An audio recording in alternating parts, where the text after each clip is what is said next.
All right, I got one last story here. All right. And we'll call it a night. All right, good. Get this. All right. And I know our fans are going to jump on this immediately. Okay. And it'll end up at the chat room, I'm sure. All right. Jail for a music teacher, 54, who blames male student, 17. Okay. Okay. There's a 37-year difference between their ages. Okay. Wow. For tricking her into having sex like a used car salesman. The 17-year-old tricked the 54-year-old? That's correct. He tricked me. He tricked her. Yeah, I'm 54. Okay. Been through life, probably banged out a few puppies, probably been married, whatever. Taken 3 dozen dicks in her life. Yeah. And somehow this 17-year-old got one over on me. Yep, you got me. All right. Is this her?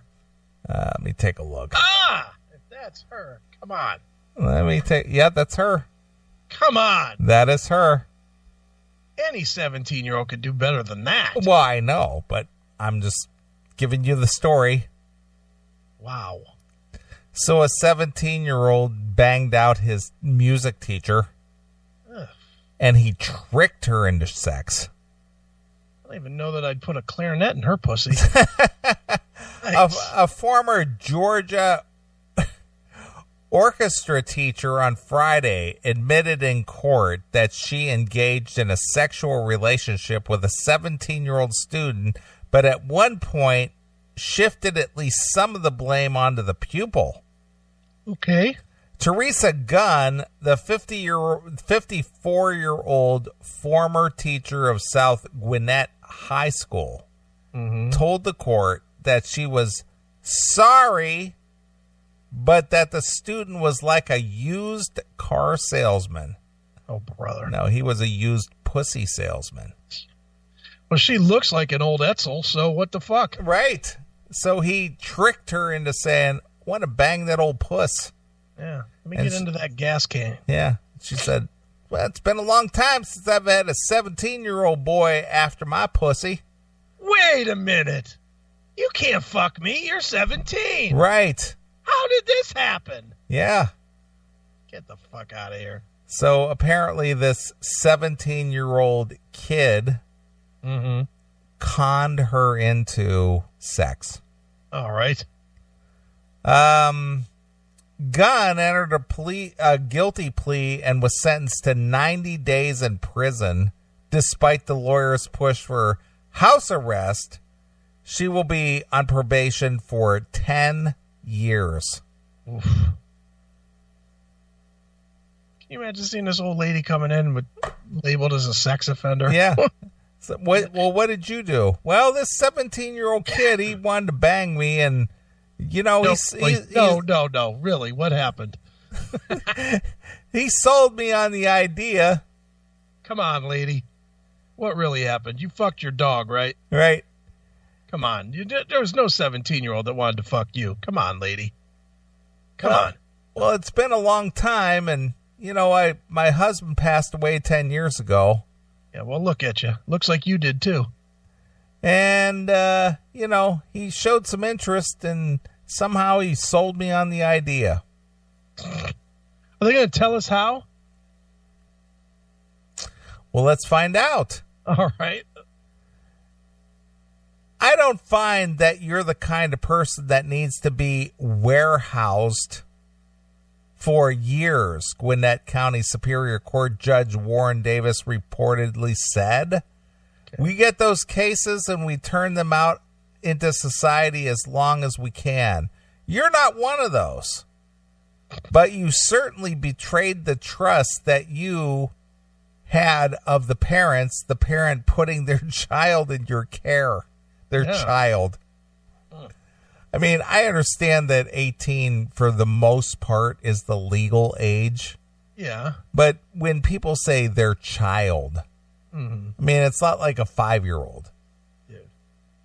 when you were 17 years old, as horny as you may have been, which apparently you were not, like, dying for it like the rest of us.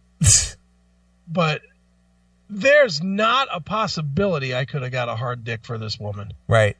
When I was 17. Right. Now that said, if she offered it, I certainly would have fucked her. So the truth does come out. Oh, I would have. Dude, when I was 17 years old, I stuck my dick into some weird shit. Some weird shit. I did, dude. Some faces that looked like they were delivered from Domino's. I mean, just not good-looking girls. Okay. Girls I absolutely thought were just ugly. And I didn't care because they were offering pussy. Dude, here's a horrendous story, but I'll tell you the truth. All right. So there was a girl lived up the street from me, like right up the street, and she was pretty hot. She had huge tits for the time. I was a senior and she was a freshman. She had big fucking tits. So she told me to come up to her house one night, like on a Friday night. So I snuck around the back, and she was hanging out in they had like a finished basement type of a thing. All right. And it was one of those houses that's like built on a hill. So like the backyard and the basement is kind of above ground. Okay. In the back, but in the front, it's like below ground. You know what I'm talking about? Yeah, I get you. It was kind of built into the side of the hill. Yeah, exactly. So I go in and she's there. But she's got her friend with her. And her friend is this fucking fat, gross, ugly girl. But me and this girl, we start fooling around. Okay. We start making out, and I'm grabbing at her tits and this and that. And I take her in the bathroom. And, we close the door. And we start messing around a little bit. And then she stops and says, I'm not going to do anything with you unless you fuck whatever her name was. And I was like, come on, really? And she's like, I mean it. If you don't fuck her, you're not getting any of this either. Okay. Okay. So I did. I brought her in and fucking bent her over the fucking bathtub. And fucked the fucking fat chick so that I could fuck the other chick. Oh, boy. And then I didn't get to fuck the other chick that night because her mom came home. And I had to scurry out the back door. Fucking like in a movie. Grabbing clothes and running out the door as quick as I could. Nice. So I ended up banging the fat chick without the regular chick. I didn't get to hit that for like another 2 months. Oh, no. Fucking sucked. Yeah, that's a sad truth of my world. But that's how I was back then. If there was puss, I was going to hit it if it was there. Why not? I guess that's still my truth. If it's there, I'd hit it. Why not? Sure. It's pussy. You're only going to live once. Might as well get as much as you can. Okay. I'm like, it's like the Obama pussy. It's free. I'll take it. Right? I would imagine.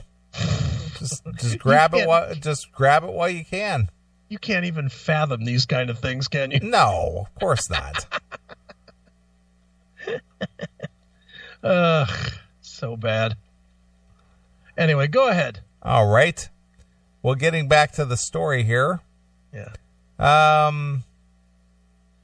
Under Georgia law, any sexual contact between someone with supervisory role is illegal. Even if the encounter is consensual, the report said. The student in this case told the court that Gunn made his adolescence a living hell.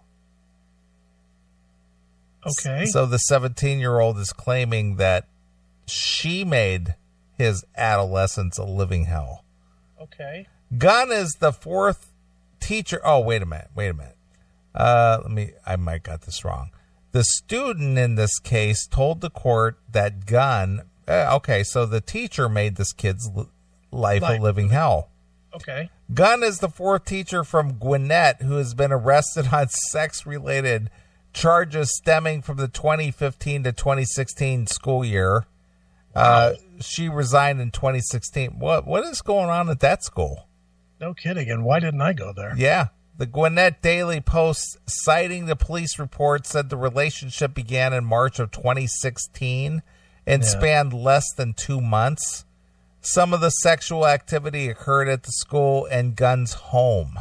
Mm-hmm. A detective learned that Gunn hosted a party at her home and allowed the 17-year-old and 2 female students to some marijuana, and she reportedly joined them. Holy smokes. So she was one of those, adults who had parties at her home, and she provided, alcohol and drugs and whatever. Do you think that this one is one of these fucking left-leaning douches? Like, everybody should get along, and this shouldn't be illegal, and we should work as a community, man. Mm-hmm. Don't you think that's who this is?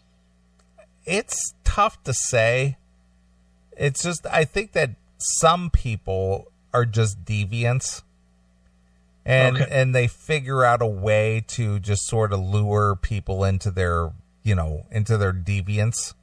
Right. That's just how I think, that being like a Jared Fogle, there's this Subway spokesman and he's got $10 million and he just sort of, he's a predator. Right. And this lady probably is a predator.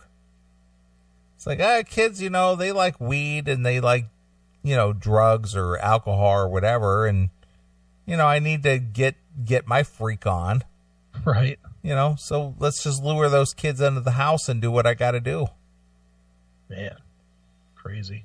She regrets very much the pain she caused the victim and his family, as well as her own family and friends. Yeah, I'm sure after you get caught, then all of a sudden now you're regretful.